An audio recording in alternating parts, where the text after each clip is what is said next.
সাধারণকালের দ্বিতীয় সপ্তাহ মঙ্গলবার।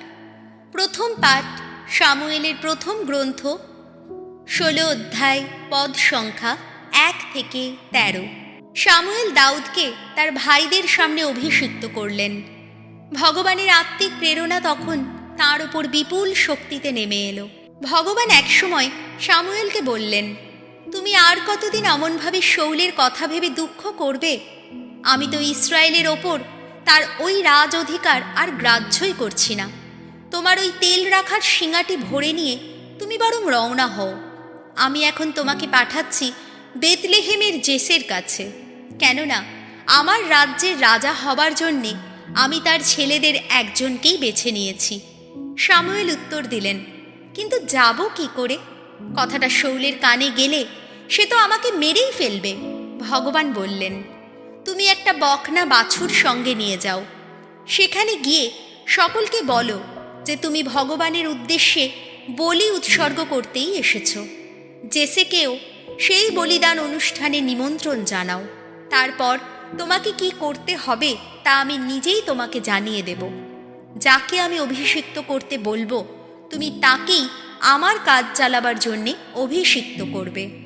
সামুয়েল ভগবানের কথা মতোই কাজ করলেন।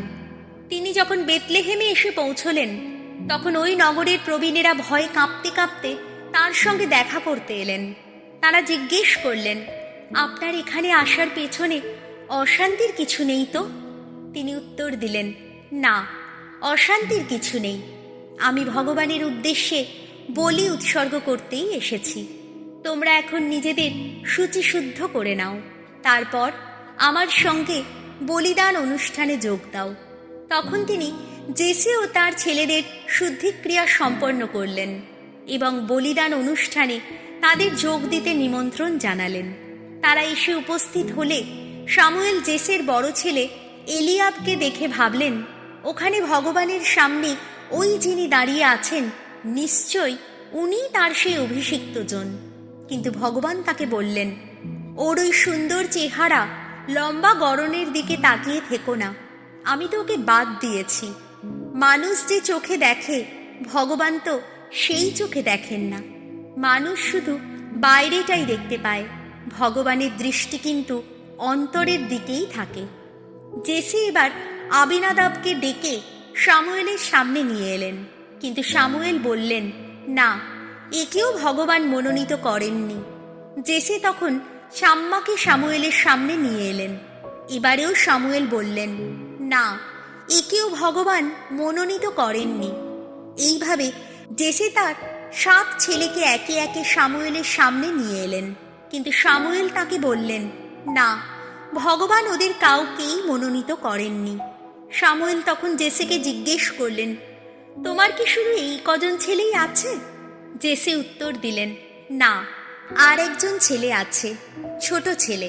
সে তো ভেড়া চড়াতে গেছে। সামুয়েল তাকে বললেন, তাহলে তাকে আনতে লোক পাঠাও। সে এখানে না আসা পর্যন্ত আমাদের খেতে বসা চলবে না। তাই জেসে লোক পাঠিয়ে তাকে আনালেন। দেখা গেল ছেলেটির গাল দুটি গোলাপি, চোখ দুটি উজ্জ্বল, ভারী কমনীয় চেহারা। ভগবান তখন সামুয়েলকে বললেন, নাও, একেই অভিষিক্ত করো, এই তো সেই। তখন তেল ভরা শিঙাটি হাতে নিয়ে সামুয়েল এই ছেলেটিকে তার ভাইদের সামনে অভিষিক্ত করলেন। আর ভগবানের আত্মিক প্রেরণা তখন এই দাউদের ওপরে বিপুল শক্তিতে নেমে এলো, আর সেদিন থেকে তাঁর ওপর অধিষ্ঠিত রইল। এই হল প্রভুর বাণী। সাম সঙ্গীত ধুয়ো। ধন্য দাউদ, ধন্য প্রভুর মনোনীত জন। একদিন সেই পুরাকালে দিব্য দর্শনে কথা বলে তোমার ভক্তদের বলেছিলে তুমি, একজন বীর যোদ্ধাকে আনুকূল্য দেখিয়েছি আমি। লোকদের মধ্য থেকে মনোনীত তরুণ একজনকে সবার ঊর্ধ্বেই দিয়েছি আসন। ধুয়ো। ধন্য দাউদ, ধন্য প্রভুর মনোনীত জন। আমার সেবক রূপে দাউদকেই পেয়েছি আমি।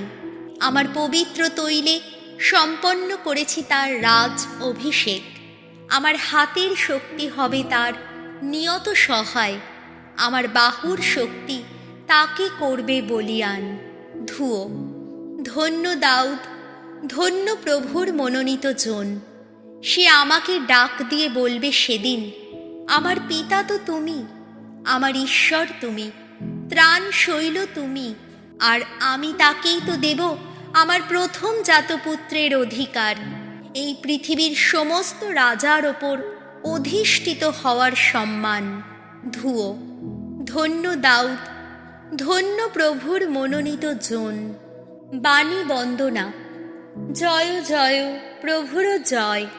প্রভু যিশুর পিতা আলোয় আলোয় ভরিয়ে তুলুন আমাদের অন্তর, আমরা যেন বুঝতে পারি তার আহ্বানের মধ্যে আছে কোন সে আশার বাণী। জয় জয় প্রভুর জয়। মার্ক রচিত মঙ্গল সমাচার 2 অধ্যায়, পদ সংখ্যা 23 থেকে 28। বিশ্রামবার মানুষের জন্যেই সৃষ্ট হয়েছে, মানুষ বিশ্রামবারের জন্যে সৃষ্ট হয়নি। একদিন যিশু একটি শস্যক্ষেতের মাঝখান দিয়ে যাচ্ছিলেন। দিনটি ছিল বিশ্রামবার। তার শিষ্যেরা যেতে যেতে শস্যের শীষ ছিঁড়তে লাগলেন।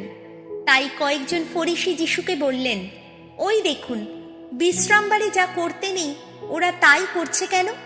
যিশু উত্তর দিলেন, দাউদের অভাবের দিনে তিনি ও তাঁর সঙ্গীরা সেই যেদিন ক্ষুধার্ত হয়ে পড়েছিলেন, সেদিন তিনি কি করেছিলেন আপনারা কি তা কখনো পড়েননি?